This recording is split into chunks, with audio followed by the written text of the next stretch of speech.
Hello and welcome to Bulletin, where we compile and analyze the most notable developments on the meteorological map for the next few days. With a focus on the tropical Atlantic, the Caribbean, the Gulf of Mexico, and the U.S. East Coast, we'll also sketch the large-scale oscillations that can govern the pace of tropical cyclones, thunderstorms, and temperature swings. To open today's program, let's face the reality that the MDR, the Atlantic's main development region, is heating up again after an unusually quiet spell right at the seasonal peak.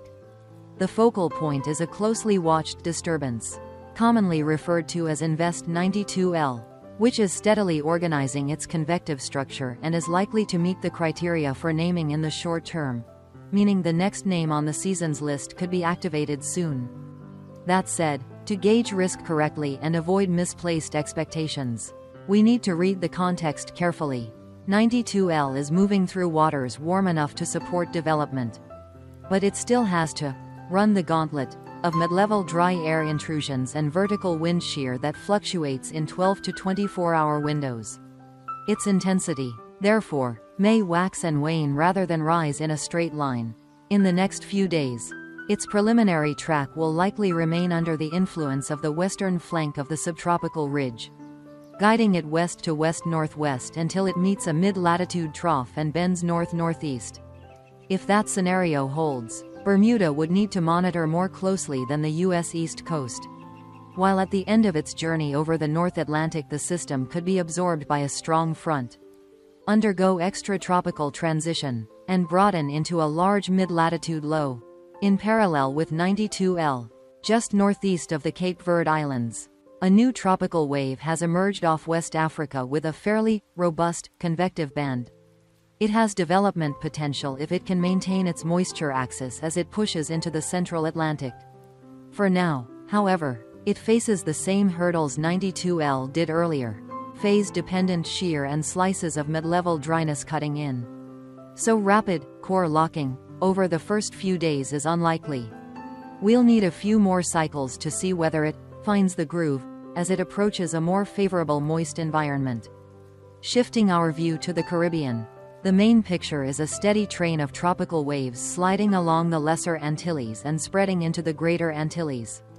They won't produce a clearly defined cyclone in the short term but will pull along dense, locally intense thunderstorm bands. Bursts may be brief yet heavy, so the risk of quick urban flooding in low-lying areas and landslides on steep slopes deserves attention, especially along the windward faces of Jamaica, Hispaniola, and western Puerto Rico, where terrain effects can stack onto afternoon convection.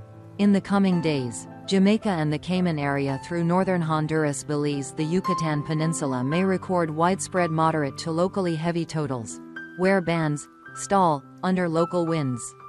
Amounts may push higher. Hispaniola will be impacted by both rainfall volume and intensity as wind, moisture, and terrain act together. Puerto Rico and the Virgin Islands can expect a recurring afternoon-evening pattern with easily heavy downpours over western hill country when localized convergence sets up. Farther north across the Leeward Islands, successive waves will bring alternating rounds of scattered rain. Totals will be uneven in space. Places clipped by stronger bands can receive a quick 1 to 3 hour dump, then shut off. Short fuse alerts matter more here than broad brush totals. Panning right to the Bahamas, especially the northern and central groups, late period signals suggest tropical moisture from the Caribbean and Gulf may be drawn up by northeast flow along the U.S. coast, favoring a run of cloudy, showery days, though day-to-day amplitude and timing remain uncertain. Leaving the Caribbean for the Gulf of Mexico, we revisit a familiar shoulder season theme: homegrown, lows, shallow near-shore disturbances spun up by the tail of an old front, coastal convergence, and land-sea thermal moisture contrasts. Two scenarios sit on the table. 1.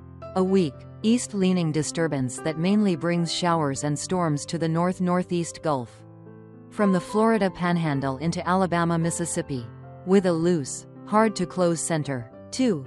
A West Gulf focus with rains piling toward the Texas coast if deep moisture converges and shear relaxes for a brief 12 to 24 hour golden window.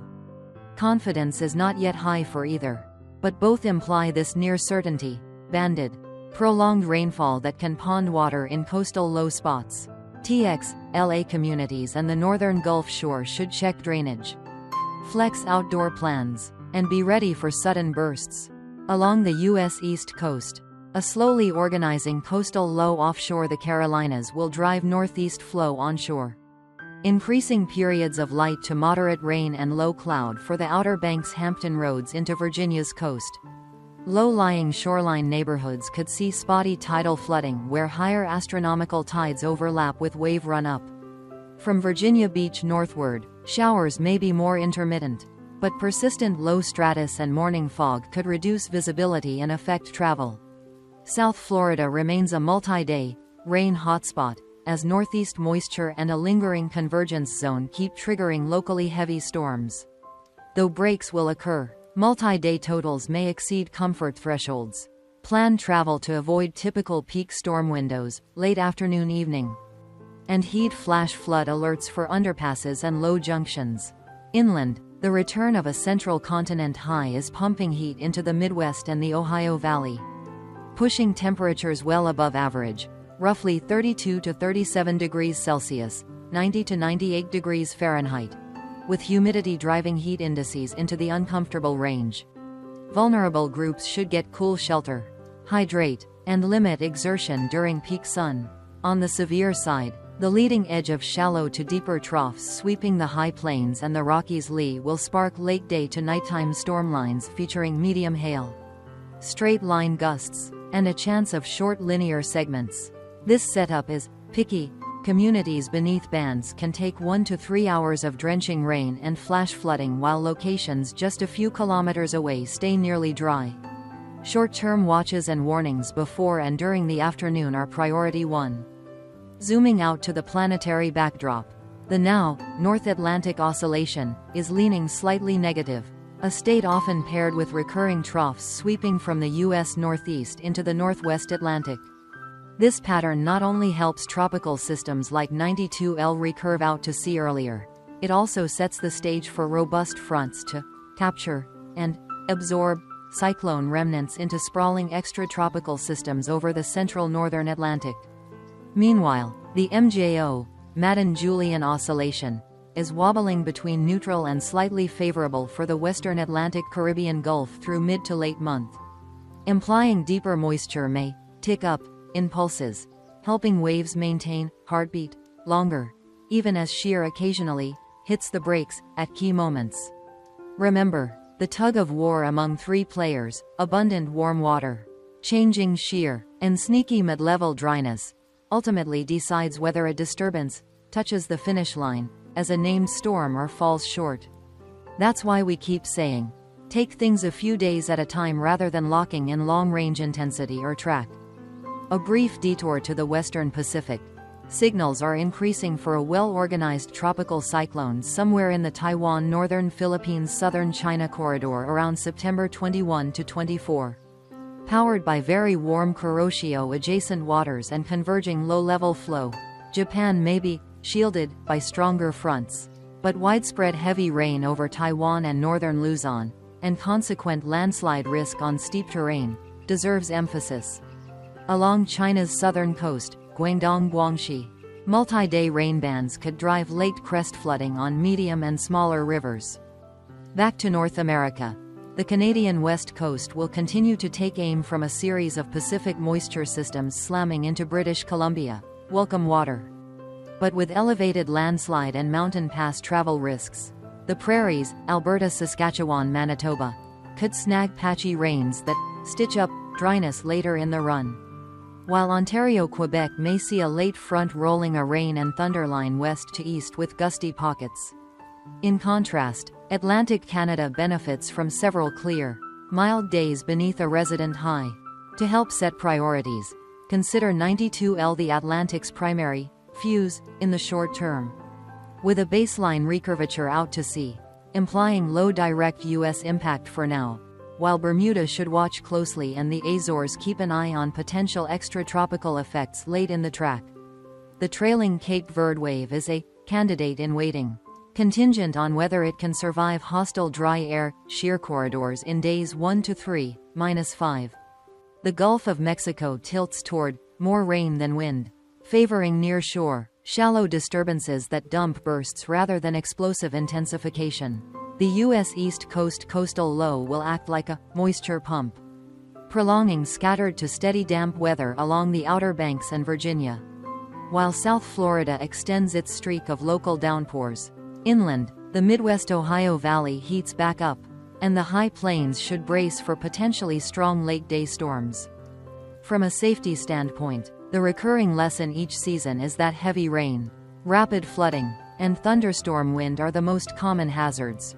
Beyond staying informed, please clear gutters and drains, cap open manholes, and keep a 72-hour kit at the ready. Clean water, non-perishable food, flashlights, spare batteries, a radio, essential medications. Mariners and small craft operators should avoid departures when wind advisories are up and refresh marine forecasts every 6 to 12 hours, especially before overnight runs. In a single sentence to close, the MDR is truly waking up. 92L has a strong chance to become a named storm with a baseline track out to sea. The following wave has potential but must first pass the shear and dry air test. The Gulf of Mexico leans toward extended rainfall from shallow near-shore lows.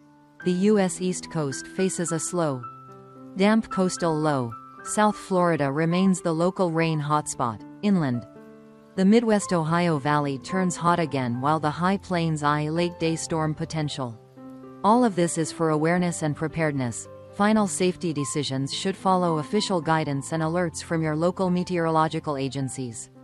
As always, if you found this overview helpful, please consider following us and leave location-specific questions so we can add detail in the next bulletin. Wishing you a safe and prepared day as the weather changes.